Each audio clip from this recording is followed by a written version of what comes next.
आपसे पुलवामा अटैक के बारे में बात करनी थी सर, आपके नज़रिए से। I don't know where to begin this topic, तो I will let you kind of take the reins. पर आपके नज़रिए से क्या हो रहा था, क्योंकि एट दिस पॉइंट आप एक बहुत हाई रैंकिंग पोजीशन पे थे from a strategic perspective. I would like to know कि आपकी पहली रिएक्शन क्या थी, आपके दिमाग में क्या चल रहा था जब आपने ये खबर सुनी। ऑडियंस के बेनिफिट्स के लिए मैं बताना चाहता हूँ कि 15 कोर या चिनार कोर कश्मीर जो है उसमें लाइन ऑफ कंट्रोल है, जिसके परली तरफ पाकिस्तान ऑक्युपाइड कश्मीर है, और जो वादी है, जो कश्मीर घाटी है, उसमें जो काउंटर टेररिस्ट ऑपरेशन होते हैं, क्योंकि टेररिज्म चल रहा है। ये 2 टास्क होते हैं आर्मी के। एक तो जो लाइन ऑफ कंट्रोल है उसको सुरक्षित रखना, और अगर दुश्मन कोई हरकत करता है या इन्फिल्ट्रेशन करता है उसका मुंह तोड़ जवाब देना, और दूसरा घाटी के अंदर पब्लिक की ज़्यादा से ज़्यादा हेल्प करते हुए कम से कम नुकसान या ज़ीरो नुकसान पहुंचाते हुए टेररिस्ट को ख़त्म करना। तो जब पुलवामा हुआ तो मैं 15 कोर कमांडर था, ये दोनों टास्क मेरे नीचे थे। मैं लाइन ऑफ कंट्रोल का भी इंचार्ज था और मैं घाटी की अंदरूनी सुरक्षा का आर्मी के पॉइंट ऑफ व्यू से भी इंचार्ज था। इसके अलावा Jammu Kashmir police, special operation group, CRPF, ITBP, intelligence या खुफिया एजेंसीज, सिविल एडमिनिस्ट्रेशन, ये सब भी एक टीम की तरह काम करते हैं घाटी के अंदर। तो मैं 10 फरवरी 2019 को कोर कमांडर बना, यानी कि ये मेरा इलाका मेरे कमांड में आया, और 14 फरवरी को पुलवामा का अटैक IED ब्लास्ट हुआ, और वो बहुत बड़ा हमला था।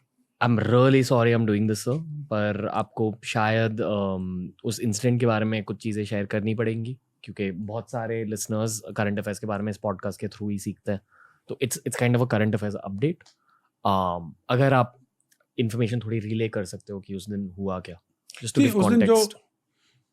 आर्मी की या मिलिट्री की या BSF की, CRPF की जो मूवमेंट होती है जम्मू से श्रीनगर या श्रीनगर से आगे लाइन ऑफ कंट्रोल की तरफ, तो वो एक उसको कॉन्वे बोलते हैं। 10, 20, 50, 100 गाड़ी, छुट्टी से लड़के वापस आते हैं, छुट्टी जा रहे हैं, राशन आ रहा है, या और कोई एम्यूनिशन या वेपन्स जो नीचे से ऊपर आ रहे हैं, तो वो सारा एक कॉन्वे में चलता है। और जैसे आपने देखा होगा सड़कों पे जब मिलिट्री कॉन्वे चलती है तो धीरे धीरे चलती, ताकि आपस में वो जो टुकड़ी है 10, 20, 50 गाड़ियों की वो बिखर नहीं जाए। अगर नॉर्मल स्पीड पे आदमी 60-70 पे गाड़ी चलाता है तो कॉन्वे 40-45 पे चलती है, और आपस में एक फैसला बरकरार रखते हुए चलते हैं। तो उस दिन भी ये CRPF की कॉन्वे थी जो जम्मू से चल के श्रीनगर आ रही थी।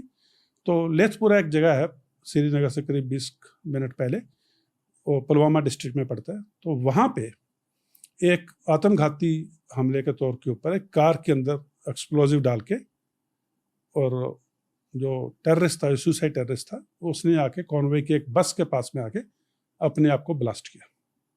और जैसे सबको मालूम है हमारे CRPF के 40 वीर जवान वीरगति को प्राप्त हुए। तो जब वो हुआ, तो जब मेरे को पता लगा कि ये हुआ है, तो शुरू में क्या पूरी डिटेल्स नहीं पता लग रही थी कि कितना नुकसान हुआ है। लेकिन सबसे पहली कार्रवाई जो होती है कि जितने भी कैजुअल्टी हैं या इंजर्ड हैं उनको फर्स्ट एड या मेडिकल एड जल्दी से जल्दी पहुंचाई जा सके, उनको हॉस्पिटल तक एवैक्यूएशन या उनको हॉस्पिटल में ट्रांसपोर्ट जल्दी से जल्दी किया। तो मेरे नीचे काफ़ी हेलीकॉप्टर हैं थे वहाँ पे, मैंने सारे के सारे हेलीकॉप्टर लगाए, सारी एम्बुलेंस को डाला। जो बेस हॉस्पिटल है 92 बेस हॉस्पिटल, उसमें सबसे बढ़िया डॉक्टर्स उस हॉस्पिटल में होते हैं। अगर आप जिंदा पहुंच गए तो फिर आपकी जान बच जाती। तो ये सारा कुछ जब किया गया कि जितने भी इंजर्ड थे उनको बचाना जरूरी है, फिर धीरे धीरे कितने ग्रेविटी या मैग्नीट्यूड या कितना बड़ा हादसा हुआ है वो बात उभर के सामने आई। उसके बाद में प्लानिंग की गई कि इसको अभी वापस हिट बैक कैसे करना है। फिर हम सारी एजेंसीज मिली, Jammu Kashmir police, CRPF, intelligence agencies, military, army, हमने बैठ के प्लान किया अभी इनको पकड़ना है और इनको ख़त्म करना है।